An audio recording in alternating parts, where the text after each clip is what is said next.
మహాభారతంలోనే ఒక సన్నివేశం గురించి నేను మాట్లాడేది. ధృతరాష్ట్రుడు పుట్టుగుడ్డువాడు, కానీ చాలా తెలివైనవాడు.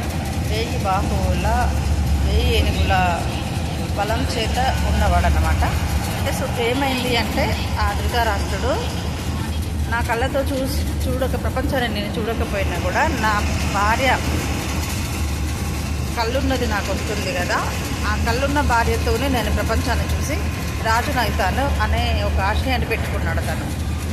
అట్లాంటప్పుడు ఇతని ప్రణయం లేకుండా నా భర్త గుడ్డివాడు కాబట్టి అని ఆ గాంధారి కళ్ళ గద్దలు కట్టుకుందామని తను నిర్ణయించుకేసుకుంది, ఎవరి ప్రణయం లేకుండా తనకు తానుగా. ఆ విషయమై ధృతరాష్ట్రుడు తనను కొన్ని రోజులు క్షమించలేదు.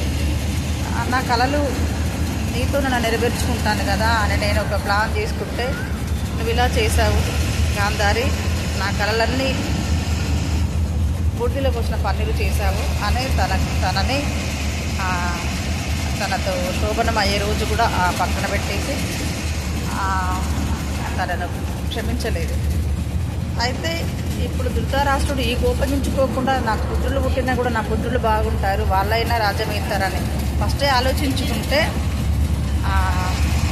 రాజు కంటే పంచపాండవుల కంటే పెద్దవాళ్ళు అయ్యే ఉండేవాళ్ళు వాళ్ళు.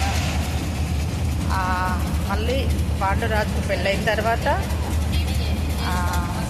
మళ్ళీ రెండో పెళ్ళి మాద్రిని గెలుచుకొని వచ్చిన తర్వాత అప్పుడు ధృతరాష్ట్రుడు శోభనానికి ఏర్పాటు చేసుకొని మహారాణిని పిలిపించండి అని దాసితో వర్తమానం పంపించి, మహారాణి నువ్వేం మాట్లాడకూడదు, నేను చెప్పింది మాత్రమే వినాలి అని అప్పుడు శోభనానికి ఏర్పాటు చేసుకుంటే తను శివుడి వరాన్ని పొందింది.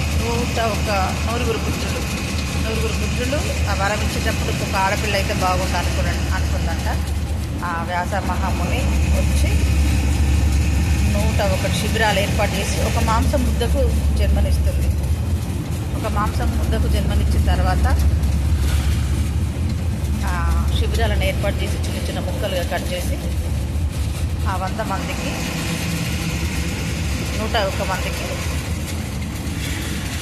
భూమిలో ఆ వెచ్చదనాన్ని ఉండేలా చేసి ఆ శిబిరాలలో ధృతరాష్ట్ర పుత్రులు 9 పుట్టారు.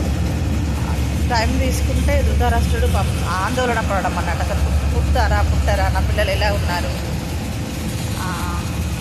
అనేసి ఆందోళన పడితే వ్యాసమహాముని మాట తప్పదు, శివుడి యొక్క అనుగ్రహం వరము తప్పదు అని వాళ్ళు నమ్మకంగా ఉండి అమ్మ కడుపును కొట్టుకుంటుంది, కడుపుతో చాలా బలవంతంగా కొట్టుకుంటుంది. నువ్వెందుకు అనట్లేదు, శివుడిచ్చిన వరం నిజమా అబద్ధమా అని రాజు కదా ఈయన ఆంక్షలు పెట్టేసరికి ఒక మాంసం ముద్దకు జన్మనిచ్చిన తర్వాత మళ్ళీ ఫైటింగ్. అప్పుడు వాళ్ళ మహారాణులు అంబికలు వచ్చి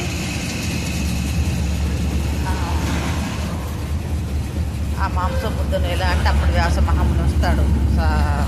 సత్యవతి దేవి అడుగుతుంది వ్యాస మహాముని అట్లా అంటే అలా చేసి వీళ్ళకు జన్మనిచ్చిన తర్వాత ధృతరాష్ట్రుని ఆనందం ఎంత బాగుందో. కాకపోతే ఆ ధృతరాష్ట్రుని పుత్రులు పుట్టేటప్పుడు గ్రహాలు కలిసి లేక నీచస్థితిలో పుట్టింది. పెద్ద కుమారుడైన దుర్యోధనుడిని బలిమ్మన్నారు. ఒక పుత్రుడిని బలిస్తే వాళ్ళు నా సామ్రాజ్యానికి పండితులు అవుతారంటే, పుత్రులు లేని కళ్ళు లేని ఈయనకు ఆరాటపడ్డ అంశతోనే ఒక్కరిని కూడా నేను బలివ్వను, నా పిల్లలందరూ నాకు ఉండాలి అని తను కోరుకుంటాడు. 101 మంది పాపపడిలో పుట్టారు. వాళ్ళు రాజ్యానికి కీడు అని ఆ రోజే చెప్తారు వాళ్ళంతా.